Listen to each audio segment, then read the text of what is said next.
Boa noite, pessoal. Começando mais uma live de quartas do nosso querido Centro Espírita Anaí Montes de Castro, nosso celeiro de luz. Que Jesus nos abençoe, que possamos, em mais esta noite, unir os nossos pensamentos em torno da moral cristã, em torno do olhar abençoado de Maria de Nazaré. Espero que todos estejam muito bem e repetindo que Jesus nos abençoe. Hoje vamos dar prosseguimento ao nosso livro Nosso Lar, psicografado por Chico Xavier, ditado pelo espírito André Luiz.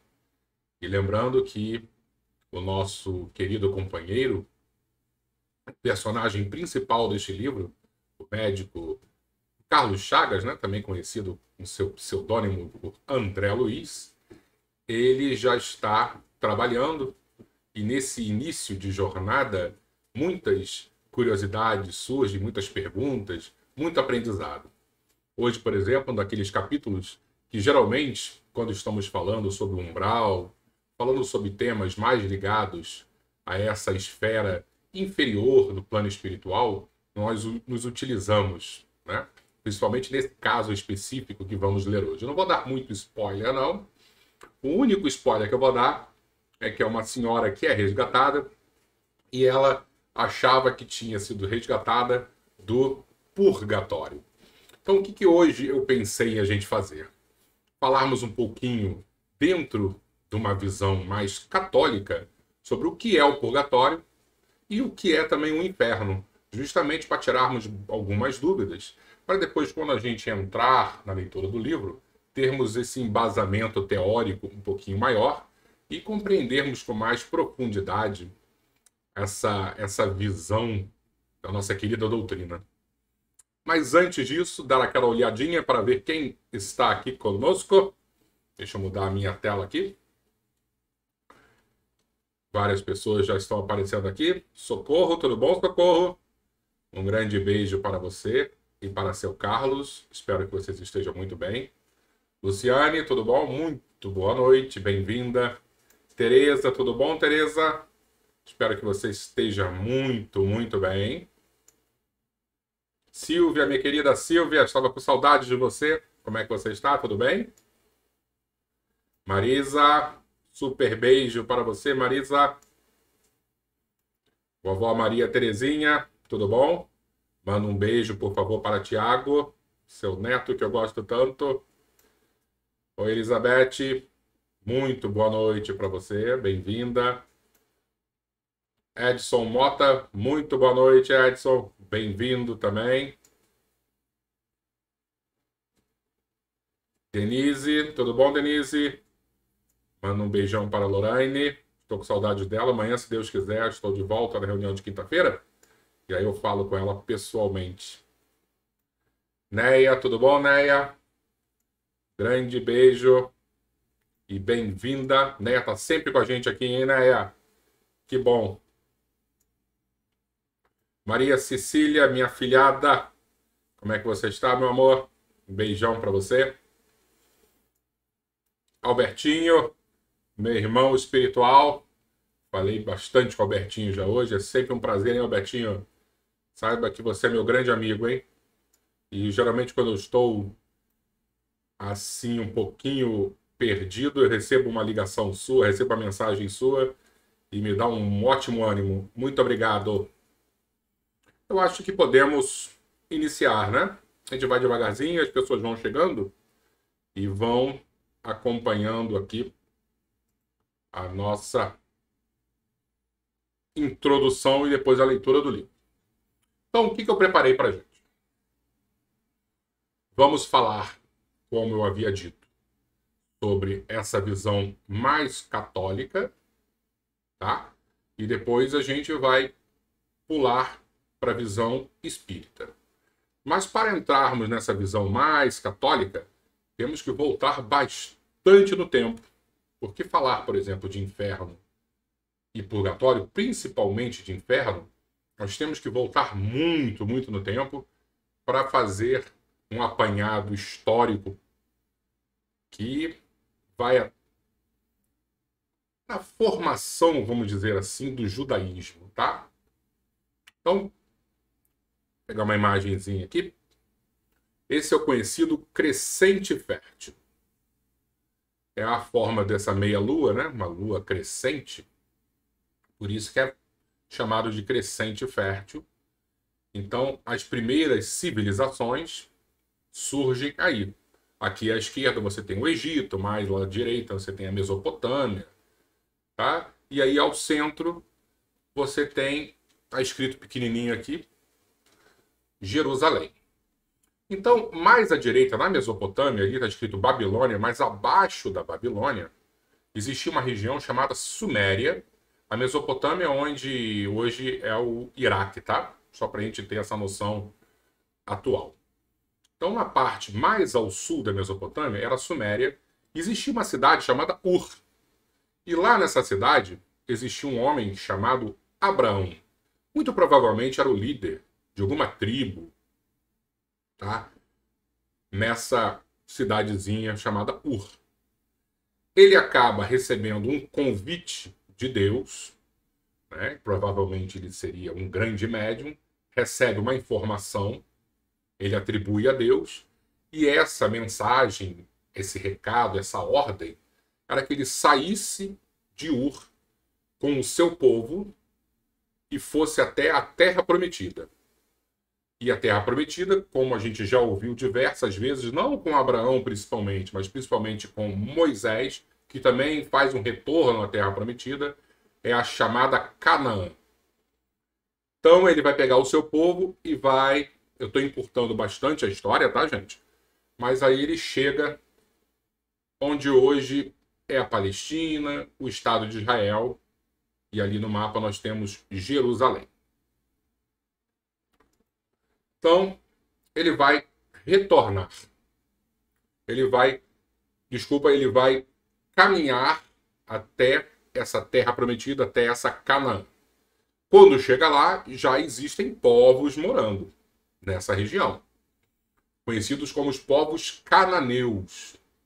E aí Abraão, com seu povo, vai de alguma maneira conviver e misturar a sua cultura com a cultura desses cananeus. Perfeito? Existia, por exemplo, um deus nessa região chamado El. Então, quando hoje nós temos um filho, damos o nome de filho de Rafael, Ismael. Abraão, por exemplo, teve um filho que deu o nome de Ismael, tá? O nosso mentor espiritual do Brasil é esse Ismael, filho de Abraão. Era por quê?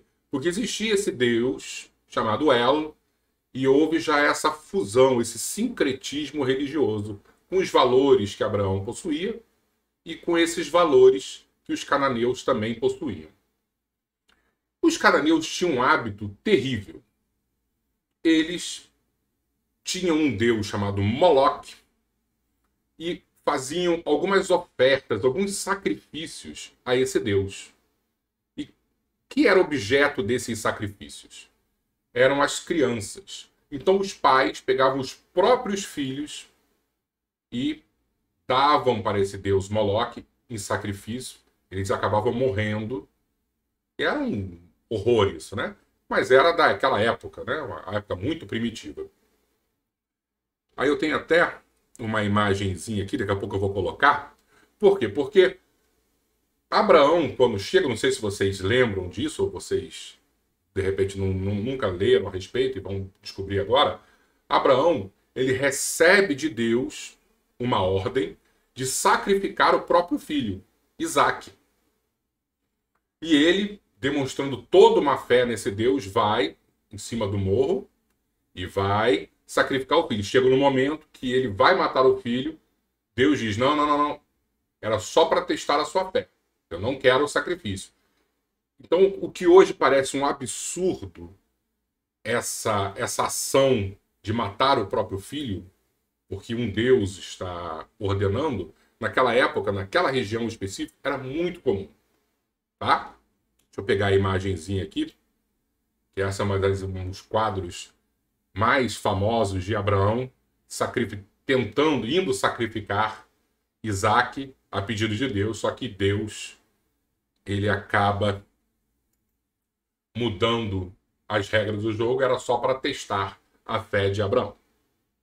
E onde que aconteciam esses sacrifícios dos povos cananeus? Em Jerusalém, ao redor de Jerusalém, existe um vale chamado Gen Hinnom,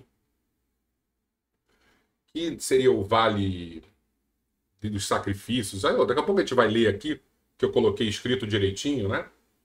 Onde os pais davam os seus filhos para esse deus Moloque, tá? Só que quando a gente está falando desse vale, o Gen Hinnom seria em hebraico, a forma hebraica, tá? A gente está falando de um local físico.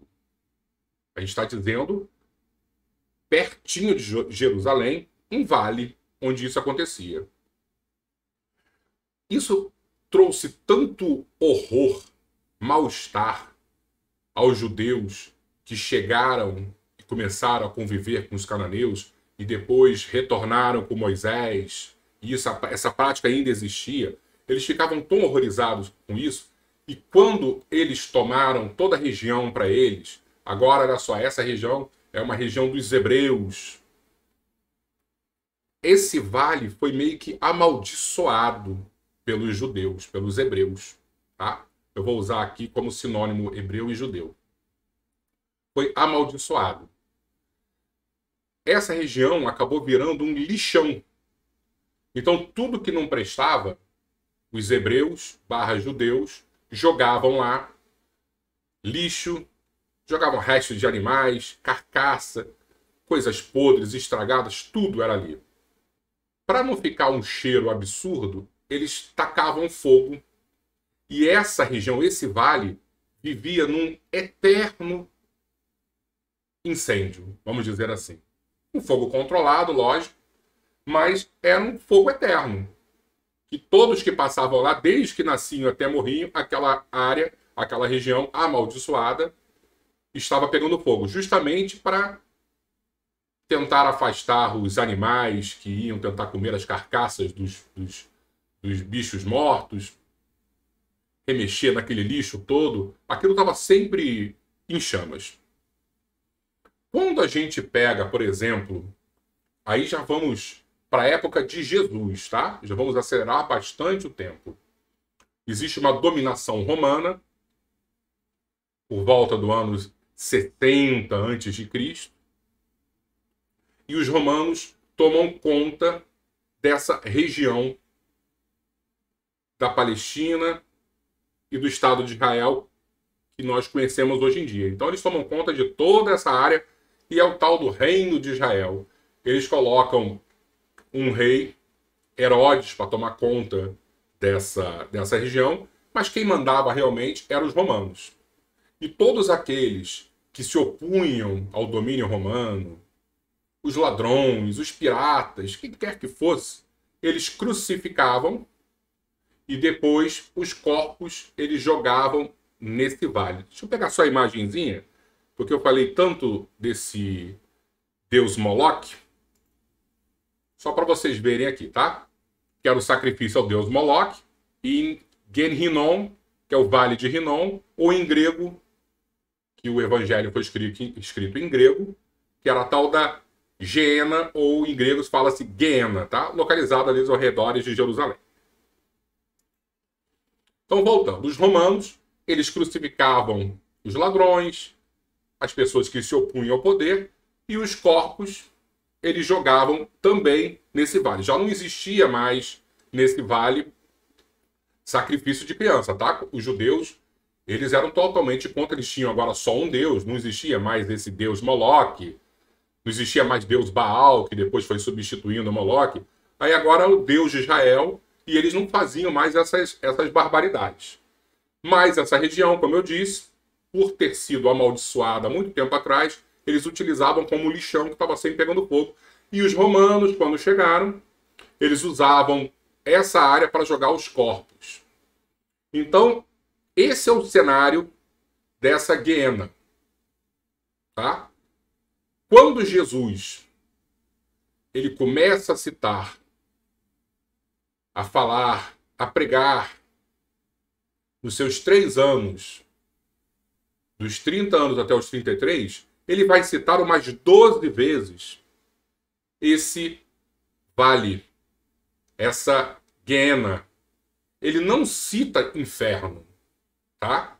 Ele cita esse fogo, essa chama eterna, porque para eles, e aí é muito importante a gente recordar isso, que Jesus, quando ele fala com o povo, ele se utiliza sempre de imagens da época. Ele vai falar sobre o dono da vinha, que seria Deus. Ele vai falar sobre o pastoreio. Ele vai falar sobre a semeadura. Tudo que o judeu daquela época fazia, ele citava justamente para entrar profundamente na alma das pessoas. Ele não ia usar uma expressão que não fosse comum daquela época. Então, quando ele falava sobre uma punição futura, ele usava o quê? Esse fogo eterno, que é esse lixão, que é esse vale, que é essa guiena. Poxa, Leco, mas quando eu leio a Bíblia, algumas vezes está lá escrito Geena, mas algumas vezes também está escrito inferno. Por que isso? Porque Jesus falava em aramaico e hebraico, mas as escrituras foram feitas em grego. Aí você tem a palavra Geena, mas quando traduziu-se para o latim, aí sim, da tradução para o latim, já muito mais recente, essa palavra Geena, que é esse vale, esse fogo eterno, que é esse lixão, se perde, se transforma em quê? No inferno, que vem de infra. Infra é latim, abaixo. Então o inferno seria uma região abaixo da terra. Vocês estão entendendo que o termo inferno, como a gente acredita, essa ideia é uma ideia muito mais recente e não tem nada a ver com o original explicitado por Jesus? Isso é muito importante de compreender. Por quê? Porque quantas vezes eu, adolescente, eu li a Bíblia e aí estava lá dizendo porque a pessoa vai arder no inferno eterno, tal, tal, tal. E eu ficava, meu Deus do céu, é Jesus que está falando isso, cara. Se Jesus está falando, tem verdade aí. E aí quando a gente vai percebendo que houve tradução do hebraico para o grego, do grego para o latim, do latim para o português, olha quanta coisa se perdeu até chegar no nosso idioma. E quanto de história, quanto de fusão de religiões também aconteceram. O evangelho foi escrito em grego. Os gregos acreditavam que existia um inferno, aí eu vou usar essa palavra inferno só para a gente compreender, que era embaixo da terra, que era o tal do Tártaro. Você já deve ter ouvido falar no deus grego Hades, que vive nesse submundo, né? Então, essas misturas todas vão, de alguma maneira, corrompendo a ideia inicial, a ideia verdadeira proposta por Jesus. É isso que a gente precisa compreender. E aí surge, na Idade Média, quase no final da Idade Média, Dante Alighieri falando sobre a caminhada que ele fez desde o inferno até o paraíso na sua Divina Comédia. E isso entra mais ainda no imaginário popular. Então é muito importante que a gente consiga compreender que essa ideia de inferno eterno, de chama, é uma ideia desse lixão, e tudo o que nós, de alguma maneira, hoje compreendemos como inferno é uma transformação gradual através de 2000 anos até chegar, como se fosse um telefone sem fio, até chegar aos nossos ouvidos hoje em dia. Perfeito? E aí nós vamos falar agora um pouquinho sobre o purgatório. Por que esse conceito de purgatório acaba surgindo? Porque os teólogos começaram a imaginar o seguinte: ok, Existem pessoas que são muito boas, como os santos, por exemplo, que vão direto para o céu. E pessoas que são muito mais, que vão para esse suposto inferno eterno, onde a pessoa não tem salvação.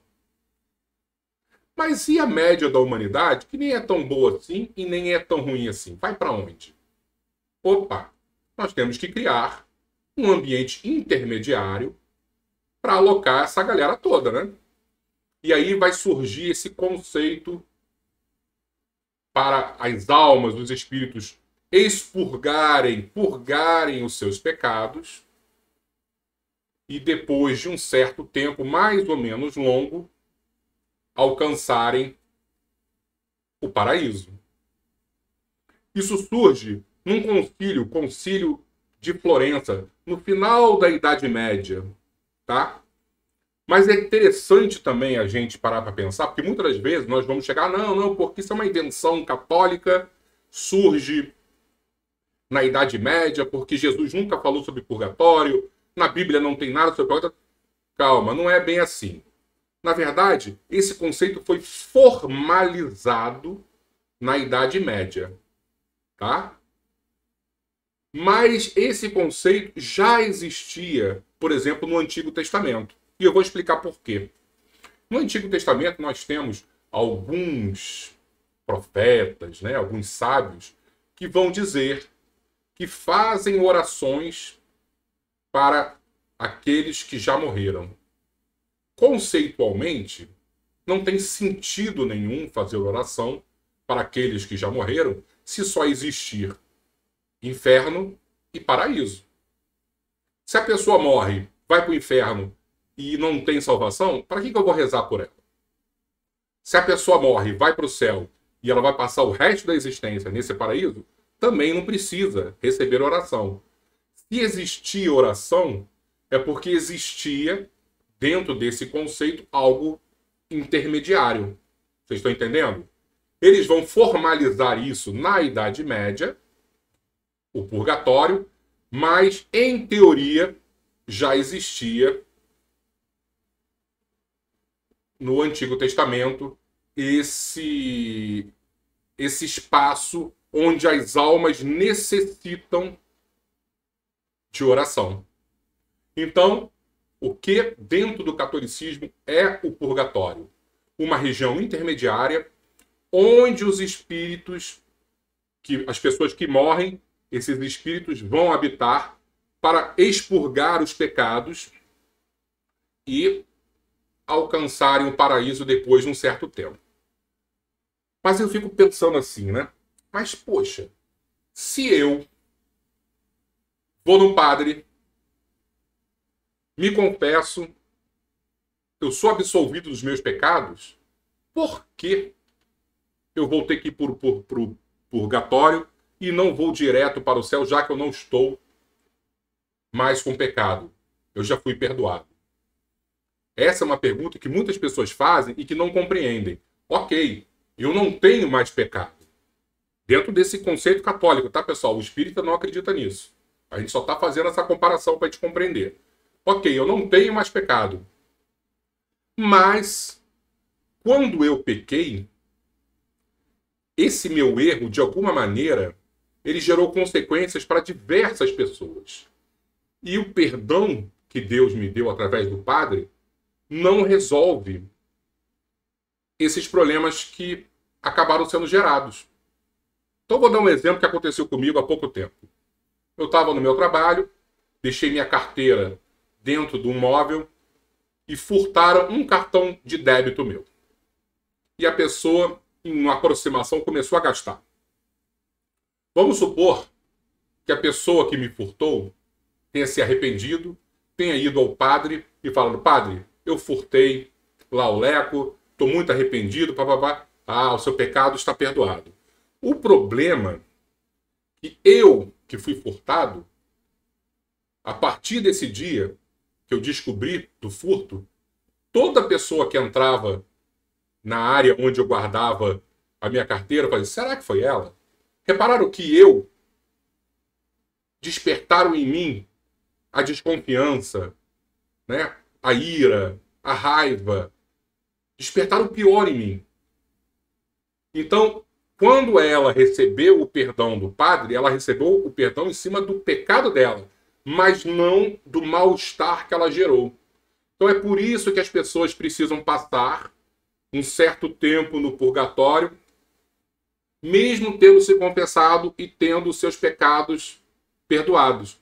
Porque esse mal gerado pelo erro não entrou no pacote.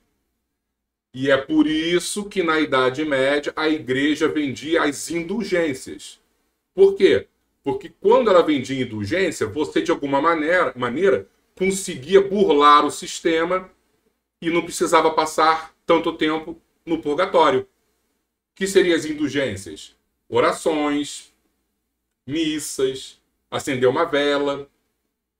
Então, fulaninho morreu, o que a gente faz? Uma missa do 7º dia, faz orações, acende vela, e isso ajuda a pessoa a sair do purgatório. E aí entra uma história que é bem interessante, que alguns padres, alguns santos, eles tinham contato com essas almas do purgatório. É interessantíssimo isso. Padre Pio, por exemplo, ele estava na igreja à noite, aí viu alguém fazendo uma limpeza, aí falou assim, pô, isso é hora de alguém fazer limpeza, eu vou dar um susto na pessoa. E aí quando foi dar um susto nessa pessoa, essa pessoa não se assustou e começou a conversar com ele, dizendo que era um espírito que havia morrido e que estava lá para pedir orações para que pudesse acalmar o seu bom ânimo e galgar até o paraíso. Isso é o quê? Isso é mediunidade pura. Só que para eles, só os escolhidos podem. E eu não estou fazendo nenhuma crítica não, tá? É porque o conceito deles é esse. O conceito deles, a mediunidade, quando acontece, é só para os escolhidos. O espírita acha que a mediunidade pode ser aberta ao povo, ao baixo clero. Eles acham que tem que ser só no alto clero. E pedia orações. Nós não fazemos isso também? Ah, fulaninho morreu. Ah, coloca aí no livro de orações, coloca no grupo de preces. A mesma coisa. Por isso que nós não podemos julgar porque fulano pensa assim diferente. Na prática, de alguma forma, todo mundo acaba imaginando, pensando, tendo crenças muito parecidas. Outra que fazia muito isso também era a Teresa d'Ávila. Teresa d'Ávila tinha um contato com a espiritualidade enorme.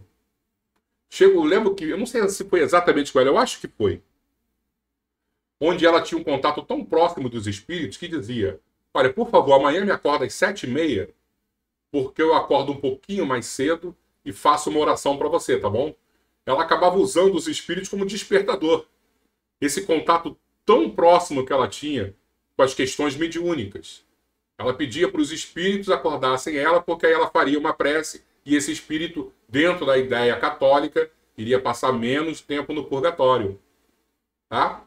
Então, o purgatório é essa zona intermediária que, de alguma maneira, serve para expurgar não os pecados, mas os erros advindos do pecado e alcançarem o paraíso.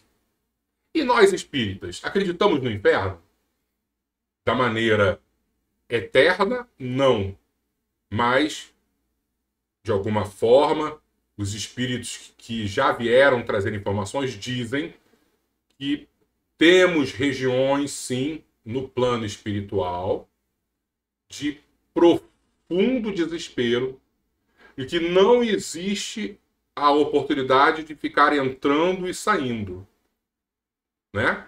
Porque muitas das vezes a gente acha, não, porque o espírito está no vale dos suicidas e pode entrar e sair a hora que quiser. Não, não pode. É claro que havendo arrependimento, havendo essa oportunidade de resgate, os grupos de trabalho, os grupos de bons espíritos vão resgatá-los. Por isso que não é eterno. Mas temos áreas no plano espiritual que são assim muito parecidos conceitualmente com o inferno. Quem quiser ler, eu não aconselho, tá? Porque esse livro eu acho que não acrescenta em nada a ninguém. Porque eu gosto dos livros, por exemplo, do André Luiz, onde ele vai falar sobre o umbral, o que for, mas existe sempre uma mensagem de redenção, de equilíbrio, de melhora, um pensamento cristão. Esse livro que eu vou citar aqui, que é o Abismo, ele é só um livro muito pesado, mas que de alguma maneira, quem psicografou foi Ranieri, tá? E que de alguma forma ele vai retratar essa estrutura muito parecida com esse inferno. E o umbral, o que seria? Seria esse inferno muito menos denso. Tá? Seria uma área onde os espíritos têm acesso de entrar e sair. Então, eles estão lá num local que denominamos de umbral e, de alguma forma, eles conseguem sair, vêm conviver com os encarnados, depois retornam. Então, umbral, você tem essa flexibilidade de entrar e sair. E é claro que é muito menos pesado, muito menos sofrido do que essas regiões mais densas, mais doloridas para aqueles que fizeram realmente muito mal. Eu acho que com isso nós podemos iniciar. Deixa eu só ler aqui para vocês uma passagem que eu peguei do próprio livro Nosso Lar, se eu não me engano, é um dos capítulos.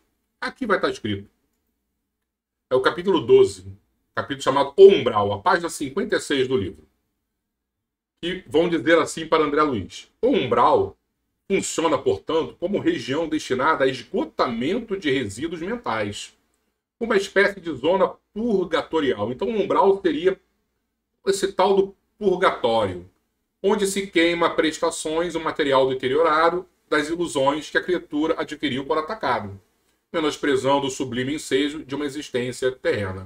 O que significa adquiriu por atacado? Às vezes, uma decisão equivocada, no atacado você reúne uma porção de débito. E aí você precisa dessa região purgatorial, esse umbral, para ir queimando devagarzinho esses débitos para retornar às regiões superiores mais leve, mais equilibrado. Tá bom? Então eu acho que podemos iniciar. Pegar o nosso livro aqui para iniciar a leitura.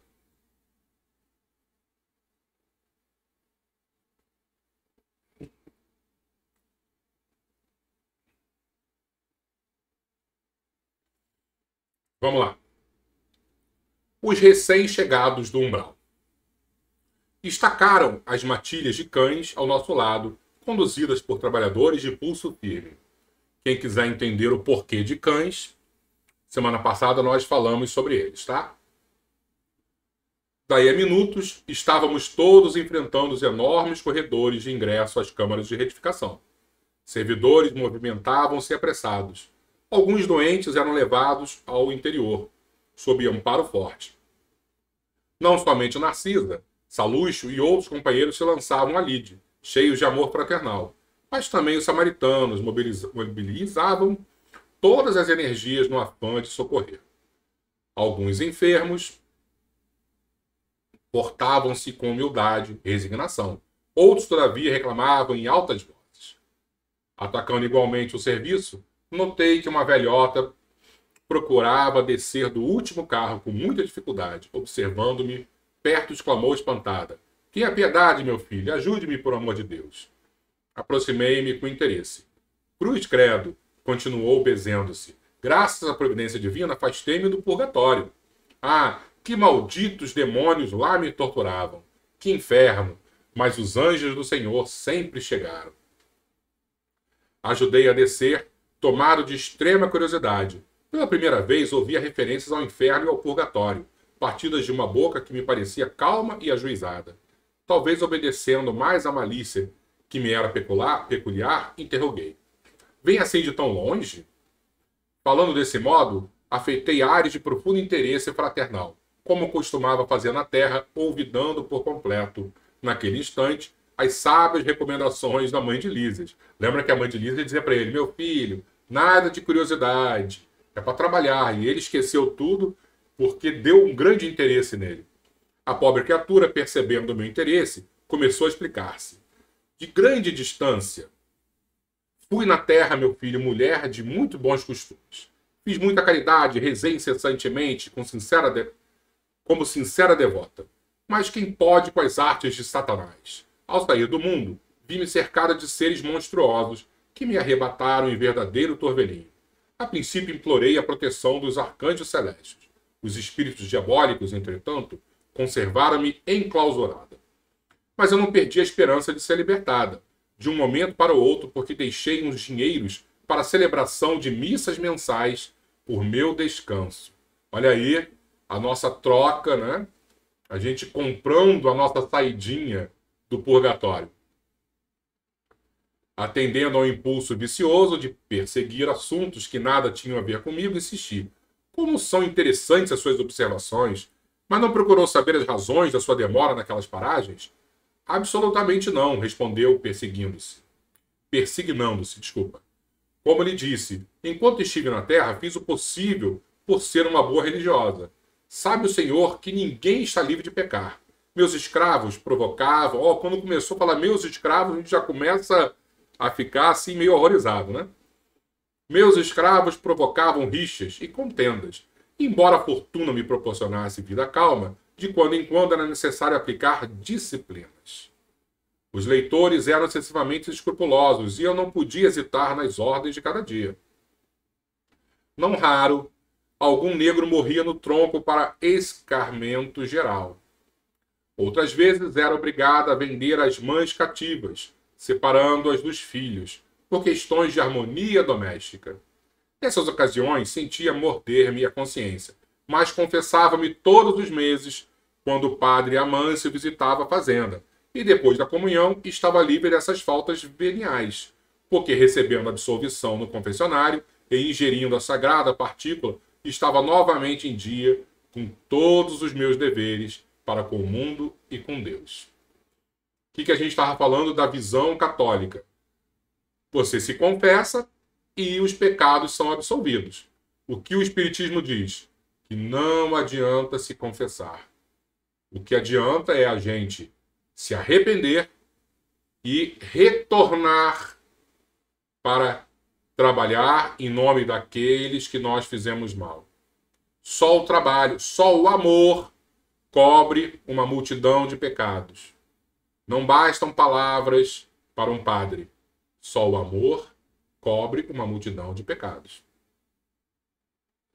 A essa altura, escandalizado com a exposição, comecei a doutrinar. Minha irmã, essa razão de paz espiritual era falsa. Os escravos eram igualmente nossos irmãos.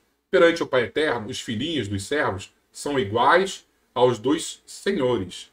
Ouvindo-me, ela bateu o pé autoritariamente e falou irritada. Isso é que não. Escravo é escravo. Se assim não fora, a religião nos ensinaria o contrário. Deixa eu fazer só uma pausa aqui que é interessante pra gente, tá?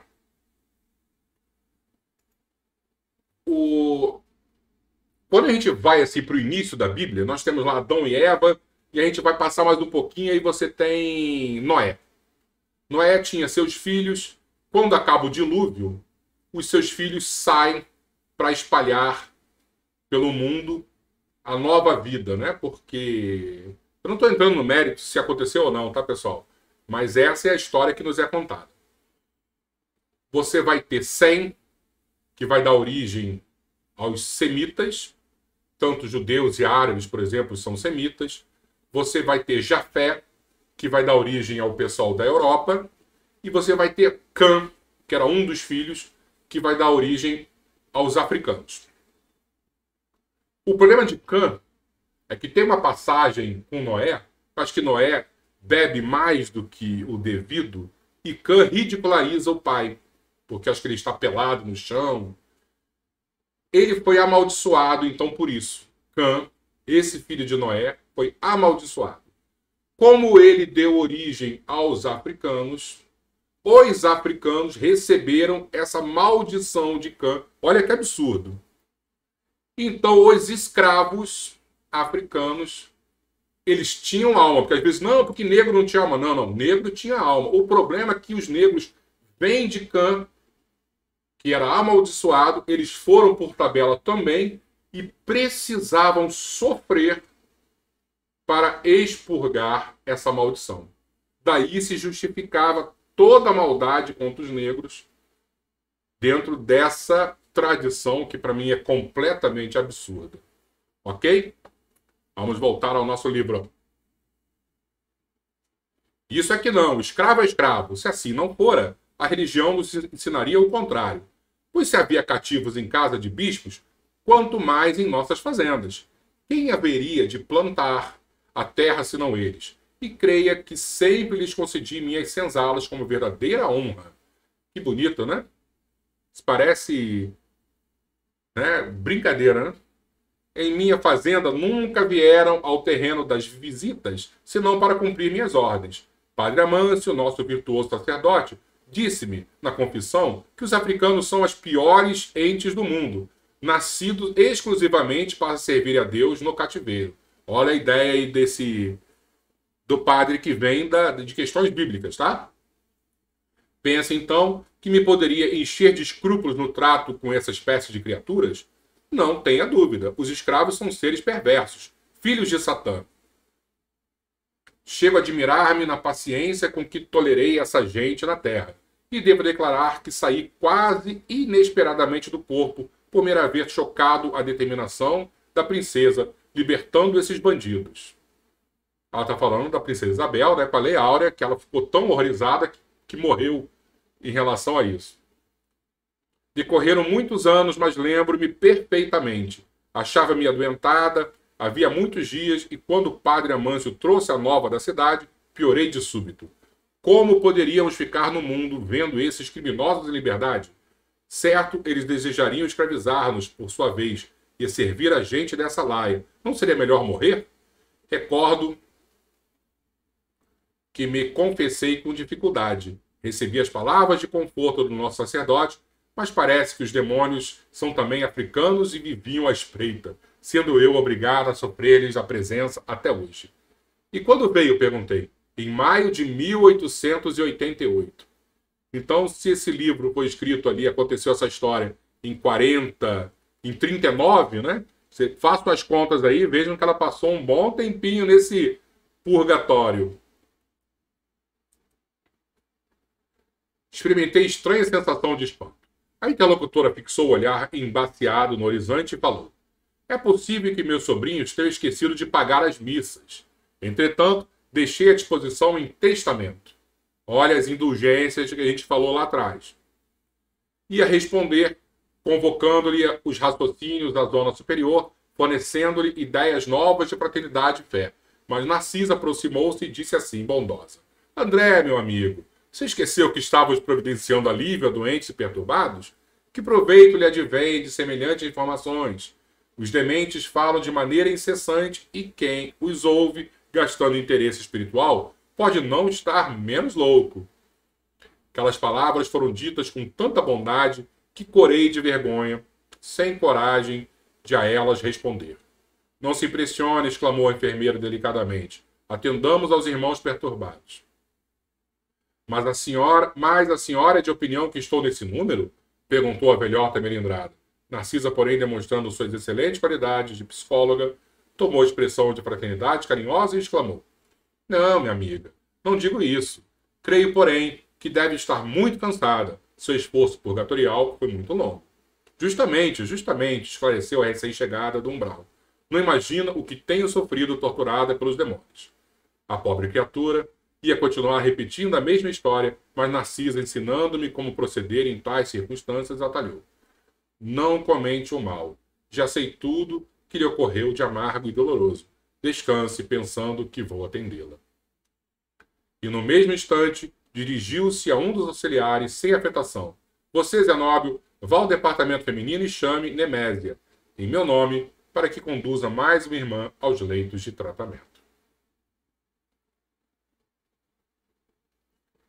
E semana que vem, vamos falar sobre mais um encontro singular.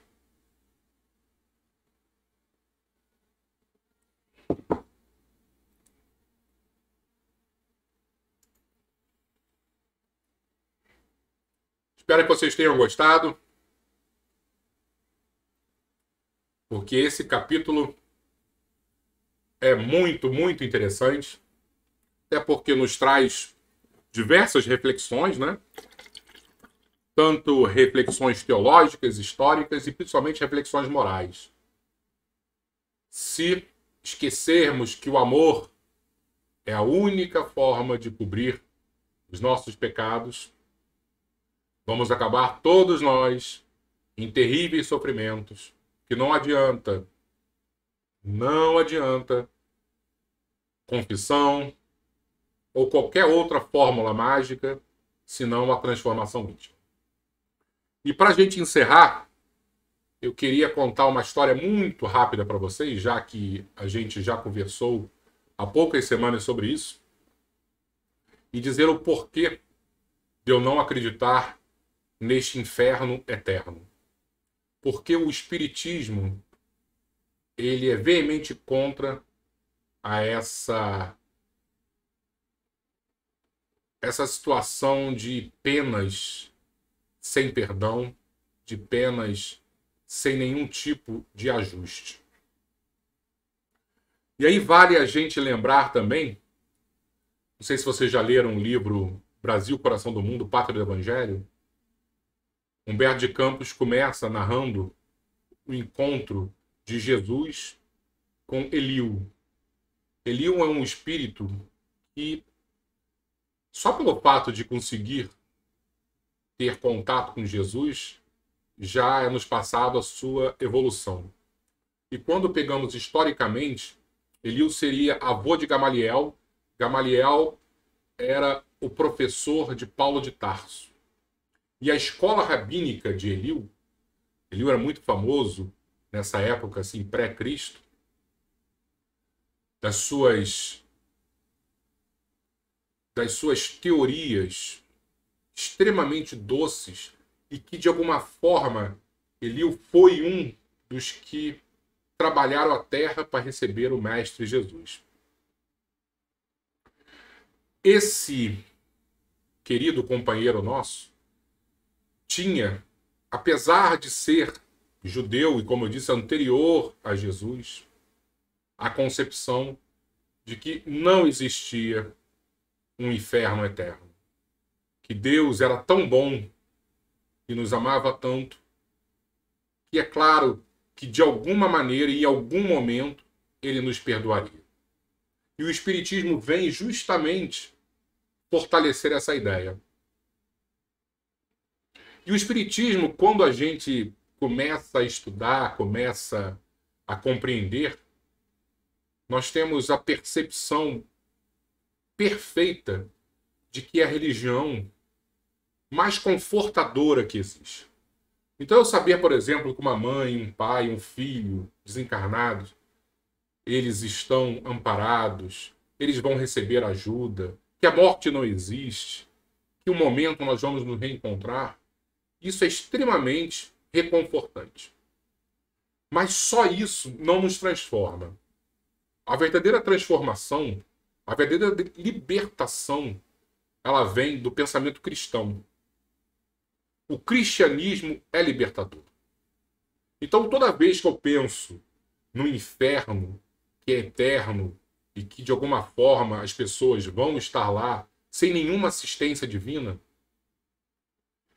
eu preciso voltar à parábola do filho pródigo e relembrar quando o jovem ele cai em si, se arrepende e retorna à sua antiga casa, o pai que lá estava o esperando o abraça e aceita o seu arrependimento imediatamente. Então, se somos cristãos, seja católicos, protestantes, e acreditamos na parábola do filho pródigo, não podemos, em hipótese alguma, esquecer que o Deus apresentado por Jesus é esse Pai de amor, que perdoa, que nos acolhe, que nos recebe. Basta o nosso arrependimento. Basta o nosso retorno com as próprias pernas, e aí vem o conceito de trabalho, o conceito de amor, o conceito de vontade, de determinação. Precisamos, sim, acreditar nesse Deus. E jamais num Pai que vai nos abandonar. Fazer a nossa prece, sem esquecer do nosso copo d'água.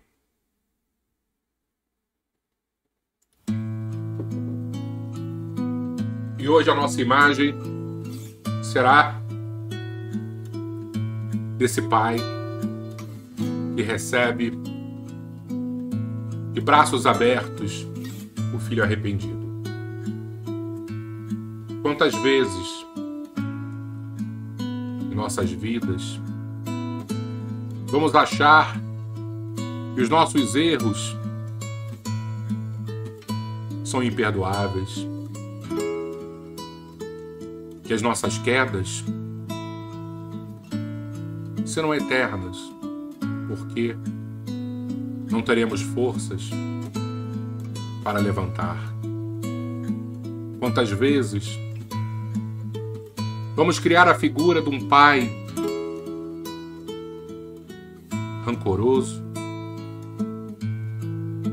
que estará com a porta fechada e jamais iremos reencontrá-lo. Essa imagem ficou no passado. Jesus nos apresenta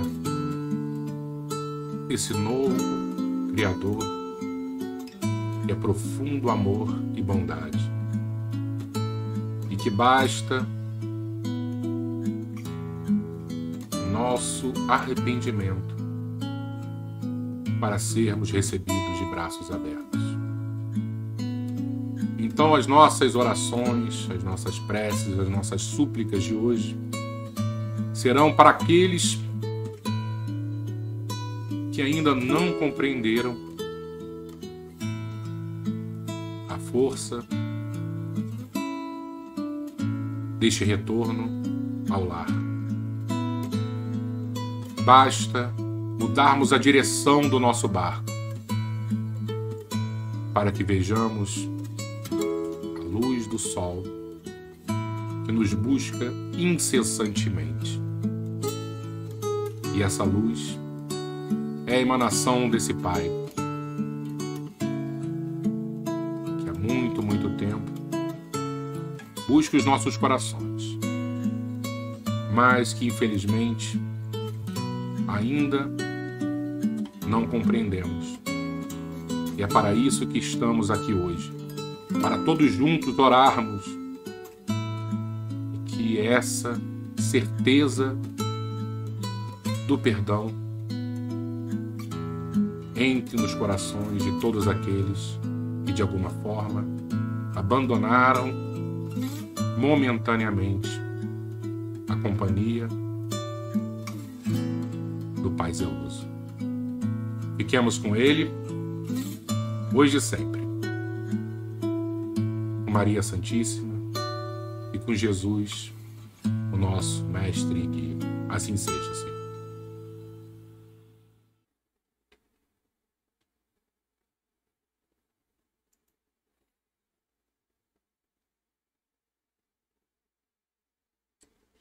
Muito obrigado, pessoal.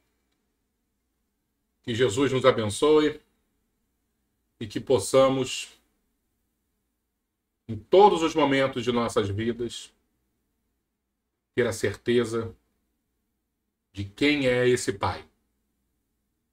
Que é amor, que é bondade, que é compaixão. Fiquemos com Ele hoje e sempre. E até semana que vem, se Deus quiser. Beijo em todos!